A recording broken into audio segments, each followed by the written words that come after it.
Kênh Alo Trà Vinh xin chào các bạn. Hôm nay thì mình sẽ nấu chè khoai môn với nếp nha. Một món chè bình dân nhưng mà ăn cực kỳ ngon luôn. Mình kết hợp với lá dứa nữa nè. Trong chè thì có thêm nước cốt dừa, béo béo dẻo dẻo. Ai mà mê cái khoai môn thì đừng có bỏ qua cái món chè cực kỳ ngon này nha. Bây giờ thì mời các bạn mình cùng xem video để biết cách làm.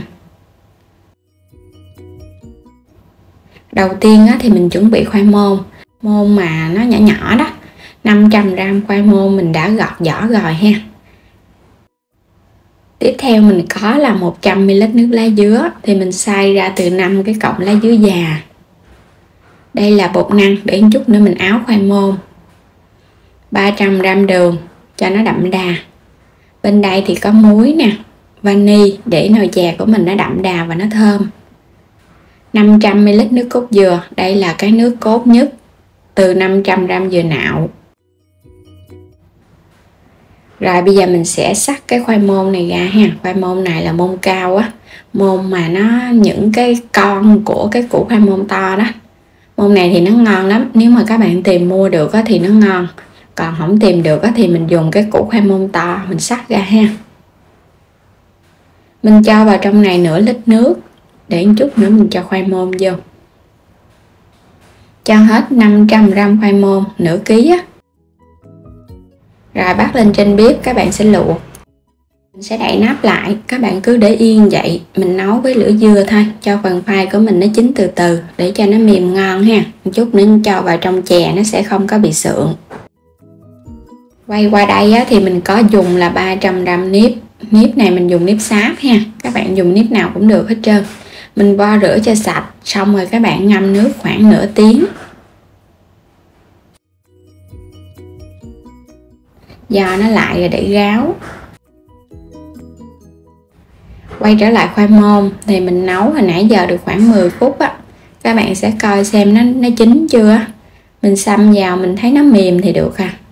Khoai này nó nhỏ nên cũng nhanh chín. Rồi bây giờ sẽ vớt lên ha. Vớt lên hết luôn. Các bạn sẽ cho qua một bên nè để cho nó ráo nước. Rồi để đây đi, mình quay qua mình nấu chè. Cái nước cốt dừa thì mình cho vô phân nửa ha, vô trong cái nước luộc khoai môn hồi nãy á. Rồi các bạn sẽ cho nếp vô mình nấu. Cái lượng nước thì nó cũng hơn cái mặt nếp chút xíu thôi, rồi một chút mình cho thêm. Rồi các bạn sẽ để lửa thiệt là nhỏ nha, mình đậy nắp lại một chút xíu. Quay qua khoai môn, bây giờ các bạn sẽ áo sơ một lớp bột năng. Đây là cái cách mà mình thấy á, khoai môn của mình nó không có bị nát nè. Và khi mà mình ăn vô á, nó càng tăng thêm cái độ dẻo ngon cho khoai. Mình thường xuyên làm cái cách này nè, ngon lắm. Áo đều một lớp vậy là được rồi nè. Quay trở lại nếp. Thì mình nấu cái phần nếp này á chút xíu à, các bạn sẽ lấy cái sạn á, mình đẩy nhẹ nha để cho nó đừng có bị dính ở dưới đáy nồi. Tại vì nếp nó dẻo quá, nó sẽ dễ bị khét. Vẫn đậy nắp và để tiếp. Nấu thì lửa thiệt là nhỏ để cho hạt nếp nó chín á, mà nó không có bị khét. Nấu này á thì các bạn không có khó, chỉ là mình thỉnh thoảng á thì mình đẩy nhẹ vậy nè. Để cho nếp nó đừng có bị khét là được à. Thì mình thấy nó sẽ hơi khô ha. Bây giờ thì thấy nếp nó cũng hơi nở nở rồi nè. Rồi tiếp theo thì mình lấy nước lá dứa mình cho vô sau. Nước lá dứa tại vì nếu các bạn cho vô trước nó sẽ bị mất cái mùi thơm, cũng như là cái màu sắc nó cũng không được đẹp nữa. Nên mình cho vô sau. Thì cái màu nó đẹp và cái mùi nó giữ được lâu. Rồi cũng đậy lại, mình nấu tiếp cho nó chín nếp. Mình nấu lửa thiệt là nhỏ liu riu thì mình hong cho chè của mình nó chín á. Bây giờ sẽ mở nắp ra. Hồi nãy giờ mình nấu khoảng 15 phút rồi đó, với lửa thiệt là nhỏ. Sẽ cho hết cái phần khoai môn vô. Các bạn thấy hạt nếp của mình nó nở thì mình hãy cho khoai vô nha. Mình nấu cái cách này là mình thấy nó dễ lắm. Và cái lượng nước cốt dừa còn lại hồi nãy mình cho vô luôn cho nó hết 500ml. Rồi cái xóc sơ một cái để cho khoai và nếp nó quyện với nhau. Rồi bây giờ các bạn sẽ cho đường vô ha, cho muối vô luôn, vani nè, tăng thêm cái độ thơm cho chè. Xóc đều lên.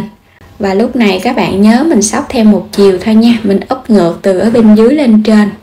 Cái cách này giúp cho hạt nếp nó không có bị nát ra nè. Và đường của mình nó tan ra thì chè của mình nó sẽ lỏng hơn chút ha. Đó, mình thấy đường nó tan nè, hạt nếp vẫn còn nguyên à, không có bị nát. Đậy nắp lại, mình hong thêm chút xíu nữa.